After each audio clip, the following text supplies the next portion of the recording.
Hi guys, this is Alexa James, Digital Marketing Manager at Mystique, and welcome to Pull Up a Chair GA, where we'll be diving into copyright infringements and intellectual property. Get ready for all the action.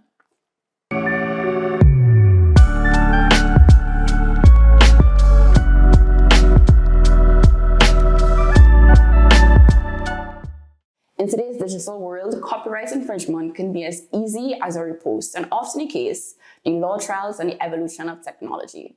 The use of copyrights and creative work has, of course, expanded to fair use, but is it actually fair to use people's personal property in terms of their technology, their creative works, without proper use of intellectual property? Today, I have with me Ryan Mattis, photographer and creative director, Yannick Reed, photographer, videographer, and Grace Lindo, IP lawyer, to discuss the overall works and space of copyright infringements and the use of intellectual property. So I just want to introduce everybody, but I just want to jump right into it. So of course, I want to touch base on the issue of working for exposure, because of course, this is a very touchy topic and something personally I am not comfortable with as just somebody who works in the creative industry, who utilizes creatives on a regular basis. And I always like to ensure that people are being compensated for their work. So you could just touch base on just the panel's thoughts on what it is in terms of working for exposure.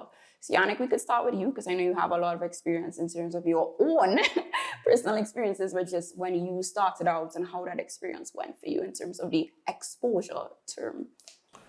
All right, well, definitely, like most people, your entry into the creative industry, when you don't have a name for yourself, the best approach is to offer your services. People do not know the product that you produce. They don't really have a guarantee of what you can produce. So the best thing is to try and network, build your skills at the same time. You're doing a lot of things simultaneously, gaining competence, developing your network, as well as proving to people that you are competent to do the work. So in the early stages, there are a lot of times where I didn't know what to charge. Sometimes people try to figure out how much to charge before they gain any experience. And unfortunately, it is really the first-hand experience when you understand how you feel after the job, interacting with clients, the whole process, is that you gain an understanding of this is the value I have on the time that I do for this work. So I did spend considerable amount of time being uncomfortable, being awkward, not being comfortable speaking about money, doing work, scope creep, things just going out of control. But it is the experience from all of those things that allowed me to eventually create my own boundaries in terms of what I'm willing to do and what I'm not willing to do. So obviously, now that my competence can speak for itself, I don't necessarily have to be having conversations about doing work for free. And that's, I guess, where I would recommend a lot of people. It is when you transition to where people have an understanding of your competence and your product. Yeah. Gotcha. Okay, so Ryan, in terms of you, because I know Yannick just touched on a point that, you gain competence first and then add your value. But of course, we have bills to pay. As creatives, you have families to feed. A lot of times people are supporting themselves. So how would you just guide somebody in terms of that early experience to say, okay, yeah, I'm learning and growing, but how can I still get compensated for my creative works? Well, Yannick raised a lot of very good points, and I don't disagree with anything he said. As a matter of fact, if I would have said the same thing. I would have said the same thing. But in terms of getting compensated for your work, because we do have bills, we do have stuff that we have to take care of, that we just can't get away from it. I would say the best way to go about it is to ask people who are more experienced than you are, who can give you some information about how to structure your prices, especially in a way that you are comfortable. Because sometimes when you're starting out from, I guess, shoot a number. Yeah, well, you don't want to shoot a number. Like, you have to understand what kind of value you're providing to a client, and that client can be anybody, whether it be a corporate client or an individual. But if you don't, and there are times where when a creative is just starting out in a field, they don't really understand the value that they're providing to someone, and the only way to get a better grasp of it is to ask someone who's more experienced. They can be able to say to you that, okay, well, something like this would usually cost roughly X, and you can ask them more specific questions like, all right, this is where I am currently in my journey. What would be the best way for me to structure my prices in order for me to charge a client comfortably that the client's okay with paying that money and I'm okay with receiving that money? Because then you don't want to shortchange yourself and you don't want to overcharge, especially when you don't have a name for yourself, quote unquote. Got you. Chris, so seeing as you're on the flip side in terms of the corporate scope, and of course you're the seat that the person's trying to get to in terms of the table, how would you then see to somebody who is just starting out and building their platform and they are still trying to build that credibility to approach a brand or a business to work with them? So firstly, the creative sector is not the only one in which you're being asked to work for exposure. I want to make that clear. There's several other, including even in my field, that you're asked to do things for free for the exposure. And if I were a creative or anybody providing work, I'd firstly be really interested in what that exposure would be. When you're a creative, your work is of course covered by copyright, and we'll go into that quite a bit today, I'm sure. And what that means is that you have the right to always be considered the author of your work. And so if you're doing it for free, quote unquote free, there's no free lunch, but quote unquote free, make sure that your work is attributed to you, make sure that you are seen as the author, and ask the person if they're not paying you in a tangible dollars and cents format to make sure that when they do promote the work, that your name is there alongside it, because that makes sure that someone else isn't giving credit for your work, right? So that's a moral right. We call it the moral right in copyright. Okay, got you. So I know we're going to just move on because you already touched base on copyright infringement. So I would love for you to give like a 7th grader's description of what copyright infringement is, just so that anybody viewing could understand what it means holistically. All right, let's start with copyright, because sometimes people get copyright wrong and they think it covers everything that is intangible. So copyright really is the area to which most of these guys' work would belong, the creative work, your literary work, when you write a book, when you do any sort of digital design, even when you do any sort of coding to create an interface. And I should extend that to coding to create what you see in the back office too. But let's not go there today. That's not necessarily creative. So copyright really covers any intangible creative work. It's not a brand, but it's the creatives. And it covers, of course, fine art. Now, in terms of infringement, you have the right as a copyright owner to do everything with your work. You have the right to copy your work. That's the very reason we're calling this copyright. You have the right to make commercial exploitation of that work, meaning you're going to sell it, you're going to license it, you're going to make money from it. If someone takes any of those rights away, that's a copyright infringement. And so your aim is to make sure that you restrict the possibility of that as much as possible by one, having agreements in place, and by two, making sure that we have that attribution in place as well, which we spoke about, that your right with your work, your personality in the work, is always covered and it's always written somewhere very close to the work. They know it's yours, in other words. Got you. So in terms of like that documentation to showcase or depict this copyrights, I just want to bring up an example. So I know that Ryan would have done a shoot when Buju Banton did his show in 2019. And it would have been used on a social media platform without credibility or recognition for the image and the work that he would have done. But in that case, because I know it was a whole dialogue on Twitter and social platforms about it, but for everybody everybody's a lawyer at that point in terms of their understanding.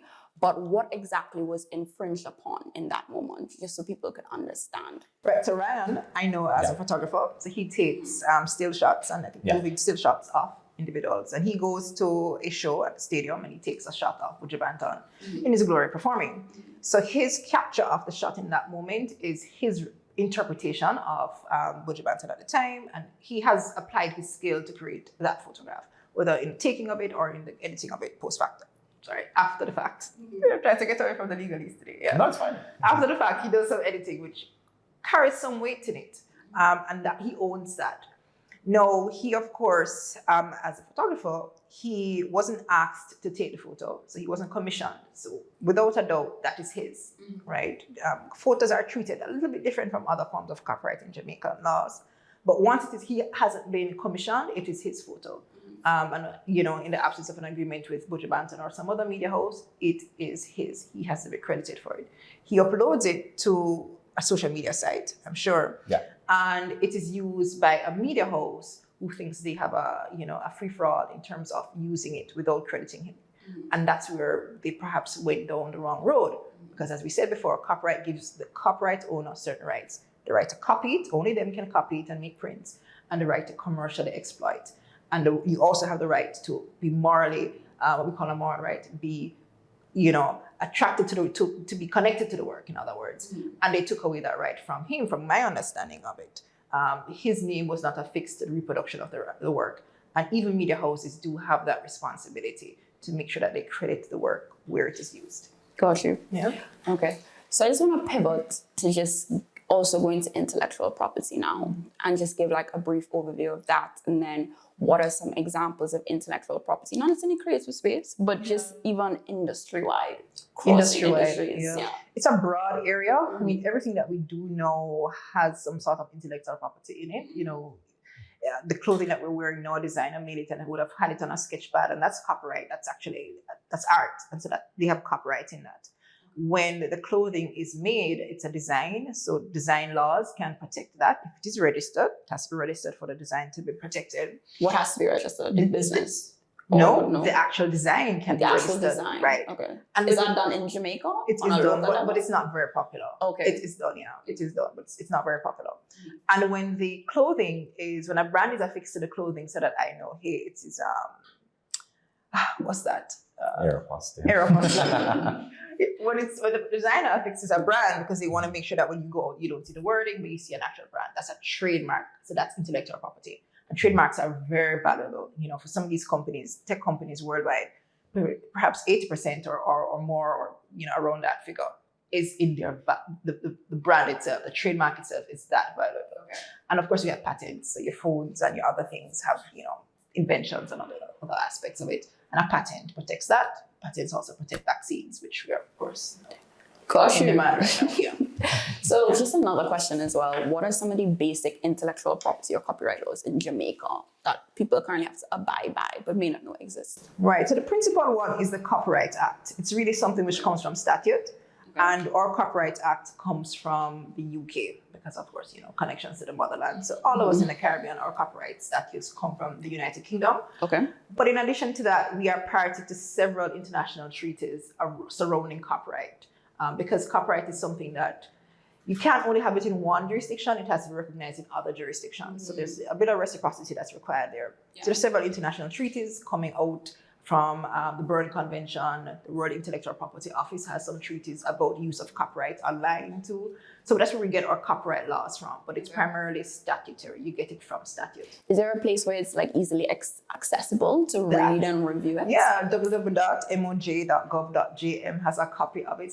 You don't even have to go there. You can just do Copyright Act Jamaica. JIPO has a website. Jamaica Intellectual Property Office has a website that you can search.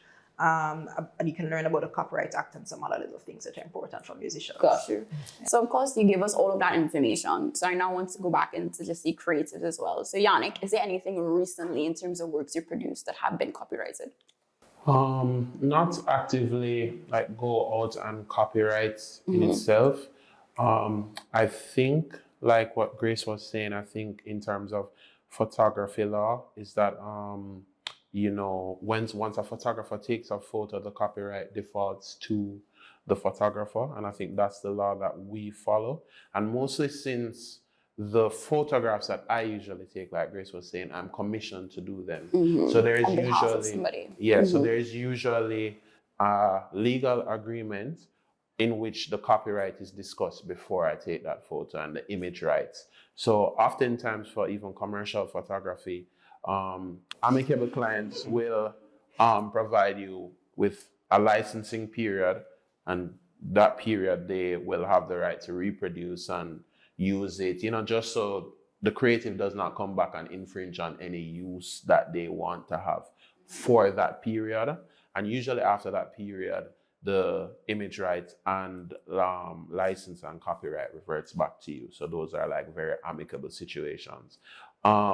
Film and video, it's very interesting because of the work that I do with Protege as his creative director, and that he is on a label. It's very different from how we normally will do music videos. You grab a camera and you'll go in the middle of half a tree and you'll take a music video and you put it up on YouTube and you monetize it and you're finished. A very public-facing business like RCA or Sony, they can attract lawsuits for myriads of things. So if we do a video and there's a piece of artwork in the background, you'll have to have permission to use that artwork. Yeah. So they will ask, do you have a release form to? So we do videos, we have to make sure that everybody in the video has signed a release form, because people have rights to their image and to be displayed on video or any motion stills that is being used commercially for profit. So you have to make everybody sign all these things. Or in the area of filming, you have to have a very visible sign that says, if you are in this area in the period of filming, you void or waive your rights to XYZ and appear in film. So it can get very dicey, where in Jamaica we have a very guerrilla style of doing things and nobody's really gonna come after you. But with these bigger businesses, you know, you really have to, there are a lot of times where even before you press roll, you have to really check what's in the background. And it's like, because what Grace was saying is that all of these things are intellectual property. And if you don't have permission to use these things, brands, logos, trademarks, all of those things have to become out. So you have to tape them over, you have to take them down.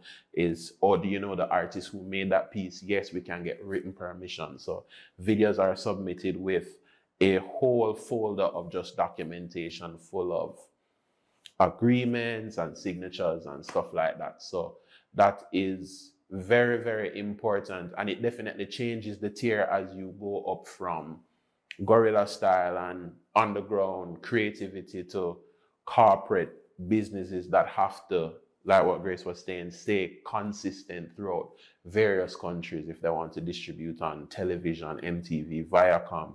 Viacom is going to come back to you and say, do you have the permission to do all of these things? We can't display this, we have to blur this. So it can become very tedious. Yeah. All right. Ryan, do you have any just like examples of works that have been copyrighted for you, and then even after that situation with that platform that use your image, like what learnings did you take from that in terms of your work going forward? Wow. Well, that's a loaded question. Honestly, no, that's a very loaded question. Do I have any specific word that I've gone out of my way to have copyrighted? Yeah. No. But the example that Grace gave us was about if you're commissioned to go and shoot something on behalf of somebody, mm-hmm. then yeah. We know how that goes. I've never signed my copyrights over. Never. It's just a habit I've always had, no matter how many companies I've worked with. Is even contract or not, if there's a line about copyright, I either don't sign or I ask it to be adjusted where the copyright belongs to me. In the case of the photo of Buju Banton, I was on contract with Digicel when I was working for that specific concert event. Yeah. But in my contract with Digicel, I didn't sign over my copyrights either, because it's not something that I do. And incidentally, before anybody could work at the Long Walk to Freedom concert, every single media house, every single media personnel, PR, etc., they had to sign a media release form from Destiny PR. Everybody, as long as you were working there. And I saw that contract, and I actually said to them that, hey, honestly, I'm not going to work for this contract. I'm not going to work for this concert because of this specific line. You guys know I don't sign over my copyrights. It's in your contract. Yeah. I'm not going to sign a media release giving over my copyrights. I'm sorry. Funny enough, an armed band eventually should turn up at my house, so I kind of assumed that more than likely they worked something out. Went to the concert, shot that amazing photograph. Everybody may or may not know it, but it's been everywhere. And I got contacted by someone from Rock Nation, and that's the label that Buju Banton is on, though. So Destiny PR is his PR agency, Rock Nation is his label. Mm-hmm. They were asking me permission because they wanted to use that photograph on an upcoming album, and I was like, okay, that's interesting. We can talk. Let's talk business. And the person I was in contact with was most offended because she says to me, "But we already own the rights to your images. So what are you talking about? We just need additional permission to put it on." What way? We just need additional permission to put it on an album. And interestingly enough, that's when I kind of realized that something wasn't really making sense to me anymore. So I actually asked her for a copy of this supposed media release that I signed, and she sent it to me, and it was not my signature, and it was signed on my behalf without my authorization. So that's how they even ended up with a copy of the photo in the first place. Yeah. So I don't really want to get into the whole gist of what went on, but as you can see, you know, something like that can have serious implications, especially because I have written emails stating that I am not going to sign this contract because I don't sign up for my copyrights under no circumstances. I am sorry. But I still got an armband to work at the event, so I just assumed something was worked out. But I guess so. In a situation like that, Grace, I wouldn't necessarily know who went wrong and where. But somebody signed your name. It was a very complicated situation, to be very honest with you. Yeah, somebody signed. So, I mean, if you could explain. So before we do that, though, I wanted to be clear on something. As opposed to every other type of intellectual property that we have, copyright is the one that does not require registration. Okay. The moment you, as a creative, finish doing your work, you take your photo, you put it up in your room, or you print it. I don't know what they do now to finalize photos. You finish your graphic design, you edit and you put it together, created right there. In fact, there may be several aspects of creative work subsumed within that work, and you probably work a lot with that. Fine art, other aspects of it, digital art, video. The moment you create something as a creative, it is yours. That being said, Jamaica a few years ago, we created this copyright voluntary registration system. Okay. Which allows you to actually submit aspects of your work or your works in totality for registration. That doesn't mean that the people who don't register don't have copyright. What it means is it's an independent place that you can say, if there's a dispute in court, I registered it on the 23rd of July, and it is at Jaipur, Kingston, Jamaica. There are other means that you can register your work. We used to recommend people to use the poor man's registration system. Okay. And that simply means that if it is something which can be reduced onto paper, which is very hard now in the digital world now, you fold it and you put it in an envelope and you mail it to yourself and you don't open the envelope. Okay. And the date stamp that the post office puts on it is the evidence of the creation date of the work. So all you're doing is creating a paper trail in the back, right? In the US, there is a copyright registry there. In fact, a year or two ago, the US came up with a law that said, if you do not register your work at the copyright registry in that jurisdiction, you can't file an infringement claim. So a lot of artists now, you find that they're starting to register their lyrics and their works at the copyright office in DC for that reason, because they want to be able to make claims based on their work. But again, the moment you create your work, it is yours. No doubt about it. Yeah, it's yours. I mean, I kind of assumed that based on what you said earlier in the conversation, but I didn't know that it was an automatic thing and you didn't necessarily have to specifically go out and have it registered. Right. Got you. But it's the question to everyone. Do you think that creators value the importance of copyrights and intellectual property?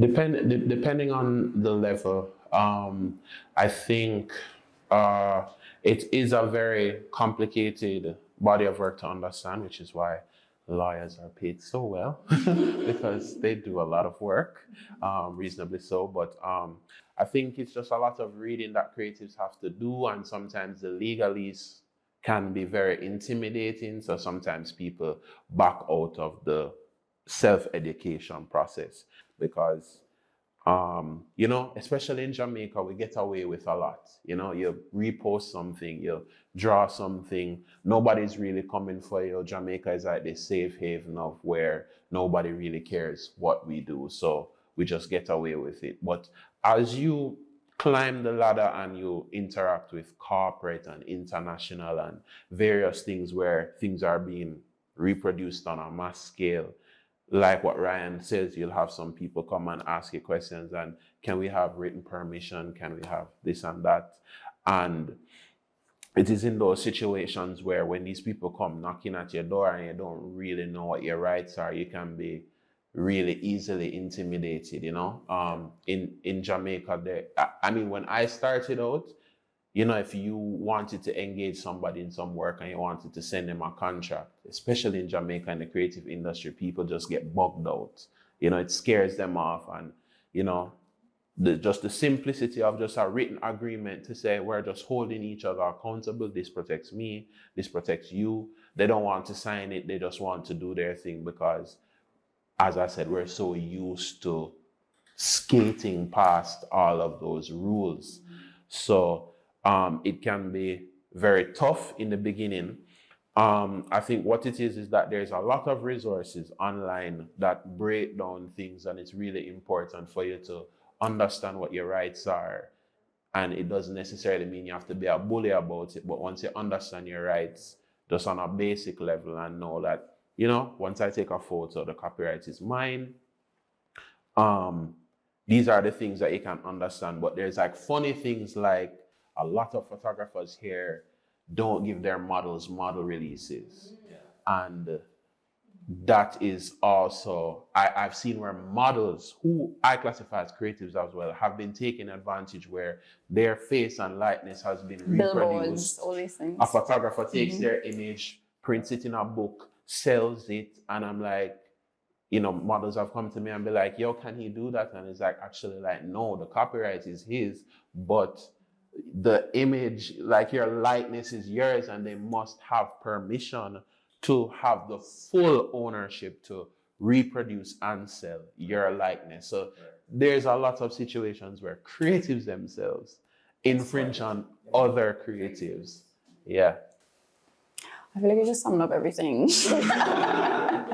But something I want to touch on as well, because I know we're speaking on copyright and intellectual property, but then when we talk about things like royalties, especially in Jamaica, and even copywriting on dance moves and rhythms, like how do those intricacies go as well?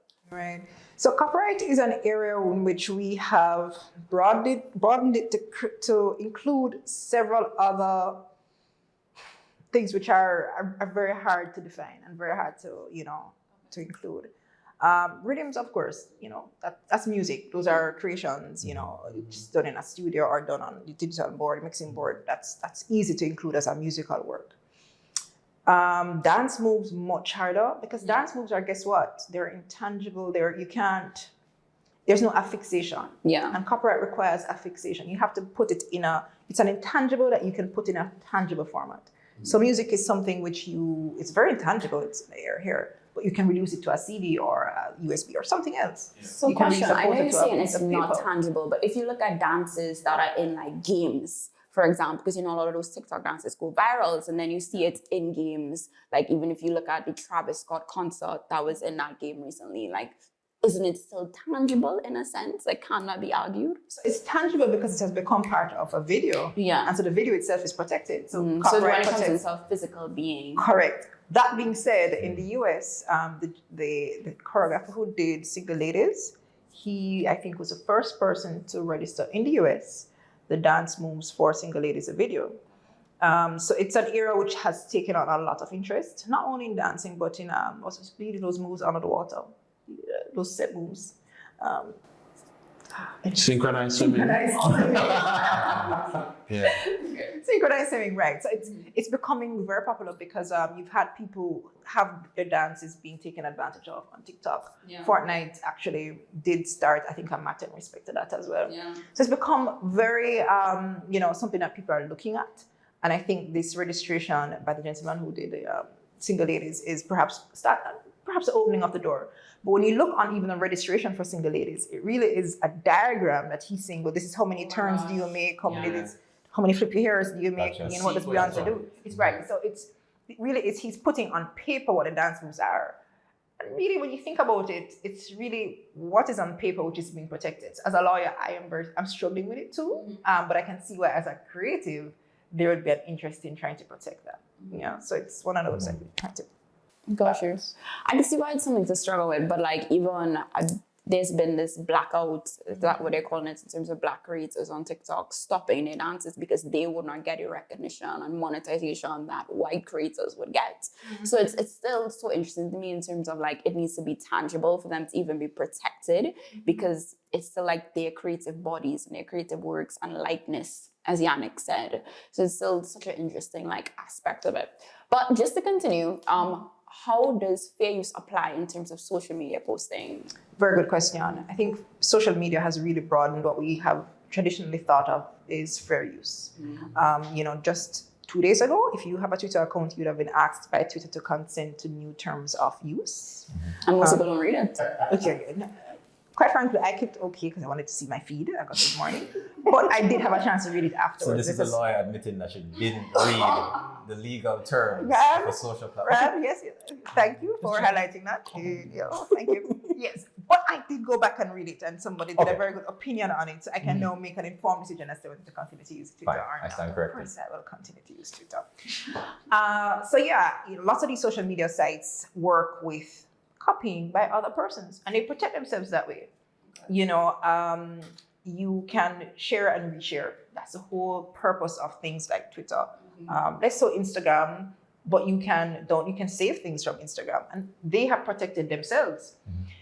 Now, these new terms of use, it goes into privacy, but in terms of copyright, it allows people who are within their network, within the other companies like BuzzFeed and even third-party developers within the Twitter sphere to use the content as well. They may use the content or change the content that you post. So for creatives, I feel social media is a very good platform for promotion, but it's not necessarily the very first place that you should really post your work. And we have gone out of this phase of having our own websites and having our own independent places on the web where we have our own promotion.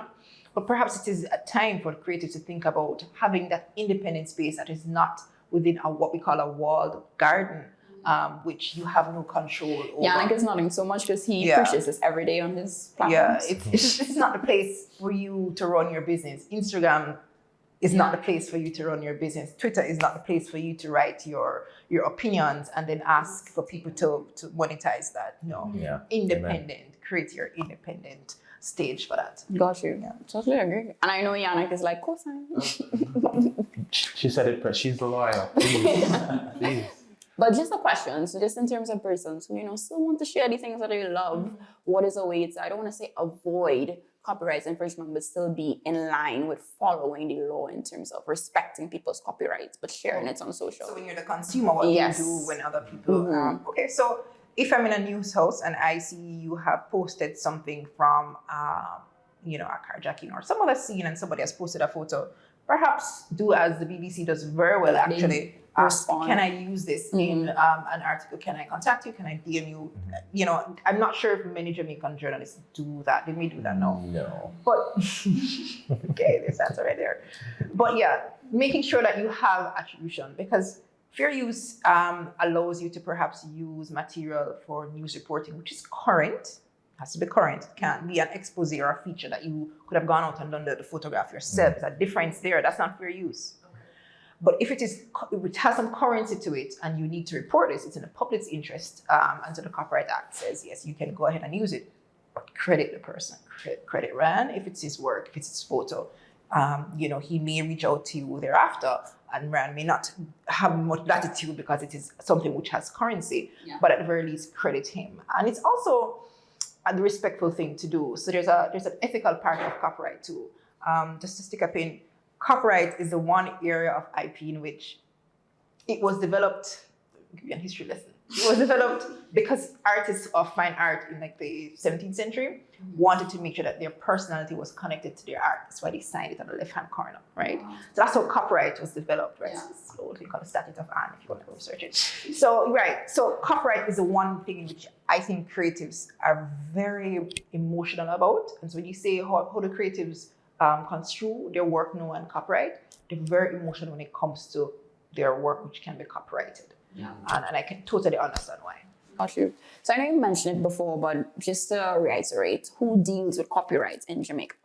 So, because registration is voluntary, you deal with your own copyright, to be quite honest. It's yours when it happens, which is why the onus is on you as a creative. But seriously speaking, JIPO, which is Jamaica Intellectual Property Office, is there for information, education purposes when it comes to copyright. As I said, you do have voluntary registration, which is open to you if you do want to explore that. So the only option is the voluntary registration. Voluntary registration in the US, you can do registration, and of course you should do it if you want to take out an action against someone in that jurisdiction.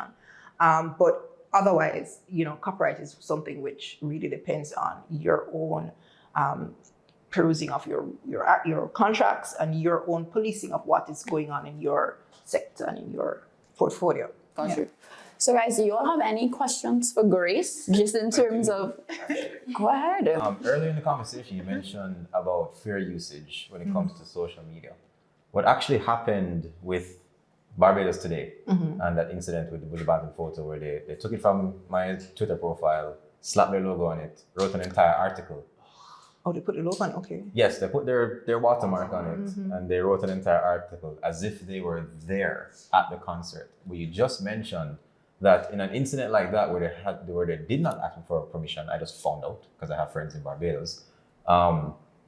Since they were actually at the event to do a write-up about the photograph that wasn't even theirs to begin with. And the fact that they took it from my social media profile, because when it first got brought to my attention, I actually thought that because they took it from my Twitter profile, I was just like, well, there's not really much I can do there because of how Twitter's terms of services are. I don't read all of it. I tend to read the stuff that applies to media. I don't read the entire thing. So I kind of like, all right, well, I know you guys are mad, but technically I can't do anything about it. But when they slap the watermark on it, it was all right, cool, that's a problem. Right. So that's where the moral rights come in. And we talk about this all the while. You have a right to have it commercially exploited by you, but you have a moral right, coming back to that whole thing about copyright being very personal. Now, when you change that up, when you change up that art piece by putting somebody else's watermark on it, it means that they're saying it's their photo. And so that's wrong whether it's fair use or not. Actually, that's not fair use. Yeah. That's wrong use. Right. That's not fair use at all. So for them to use it in a publication to say, okay, this concert happened on Saturday, fine. But to attribute it to someone else, which is themselves, that would be wrong. That's what and they go call that it, way. contributed photo. It's like, I didn't contribute it. What do you mean? Yeah. I didn't give it So to in you. that scenario, what steps can a creative take to just like combat that situation from happening? Well, Rand would know that watermarking is a big thing, and there are other things you can do in photography too to make sure that there is some sort of digital connection between his work and whatever is posted online.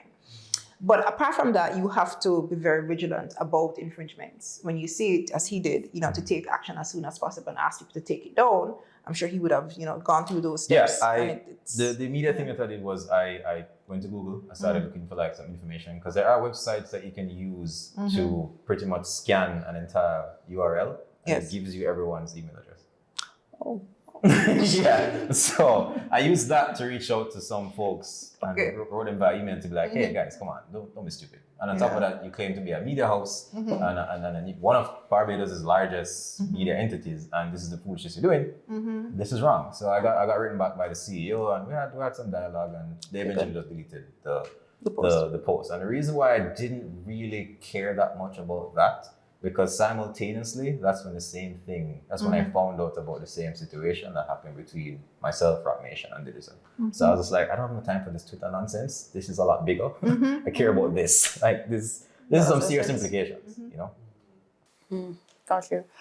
So just to wrap, I would love like everybody to just give like some of their gems that they would leave creatives with. Grace, you as an IP lawyer, what are some gems that you would leave creatives with?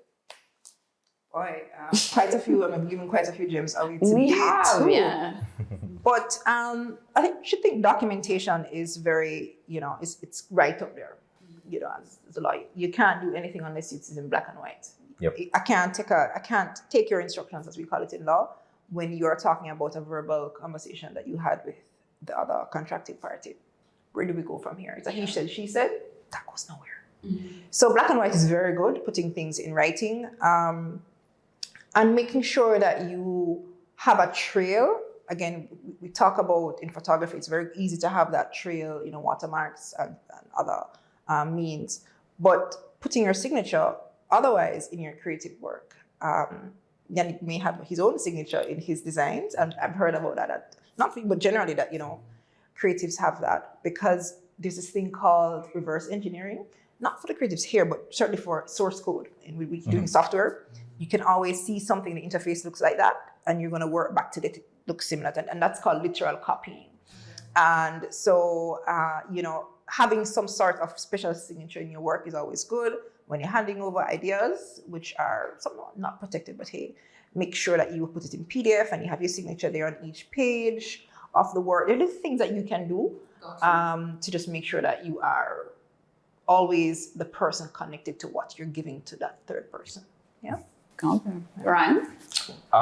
Well, if I had to put it very frankly, do not, under any circumstance, sign away copyrights. Don't do it. If you can negotiate with a client and get it to a point where it's mutually beneficial for both the client and yourself without having to relinquish your rights, go that route. Otherwise, it's yours. Keep it. Yannick? Good point from Ryan. I would say, as a creative, it's very important to ask questions. Ask the difficult questions, ask the uncomfortable questions. Do not assume. If you are unsure, always ask your client. Clients that don't want to answer fair questions about your service and your copyright and your rights in general are not clients you want to engage with, much less a long term. So if you are being contacted and they're asking you to take a photo, you have a right to know what the photo is for. You have a right to know how long it will be used. You have a right to know why. Just find ways to ask these questions so you can ask them politely. I would love to know, what are we doing? What's it for?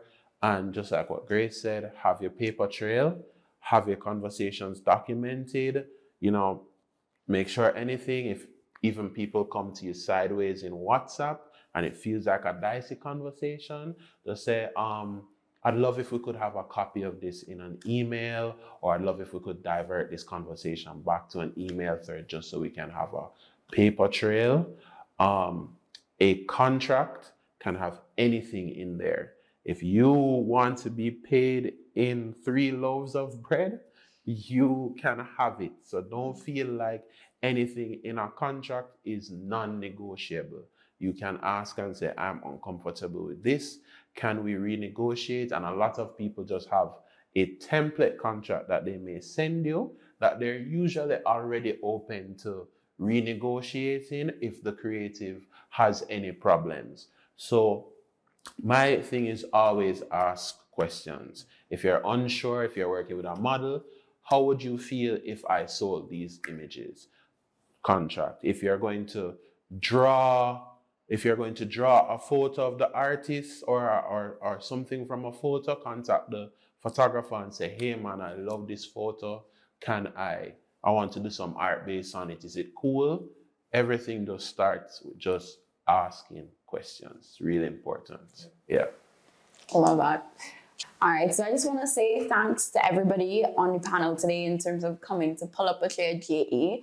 I learned so much in this conversation, so I hope you learned just as much. I just want to thank Grace, I want to thank Ryan, I want to thank Yannick, of course the SCROM team and everybody here for just making this possible, and see you all on the next show.